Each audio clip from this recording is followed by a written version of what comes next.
का एक clothing brand है हमारा, साथ क्रिकेट की इक्विपमेंट का ब्रांड है, जो मैंने 2018 में लॉन्च किया था एज अ पैशन प्रोजेक्ट. मेरा एक पैशन प्रोजेक्ट था.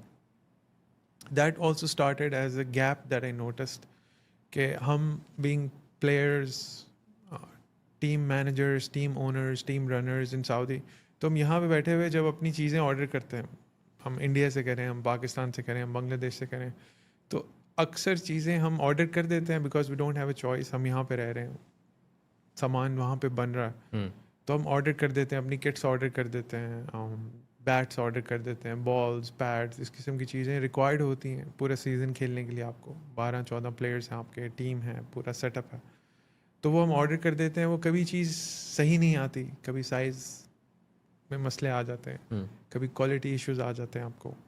तो वो एक गैप था, उसको मैंने सोचा ब्रिज किया जाए. Why not launch a brand that is based out of Gulf and that has local presence in the region. Okay. तो अगर किसी को कुछ अपनी टीम के लिए किट्स ऑर्डर करनी है, या बैट्स चाहिए, या बॉल चाहिए, तो why not source it locally instead of ordering from here and then expecting उसमें समथिंग टाइम टू भी कम. लगता है आने में और टाइम सारी भी चीज़ों लगता में. है, जी. शिपमेंट का भी इशू होता है आपको फिर, और सबसे ज़्यादा डिसअपॉइंटिंग ये होता है, लाइक फॉर अस क्रिकेटर्स, हमारे लिए सबसे ज़्यादा एक्साइटिंग टाइम वो होता है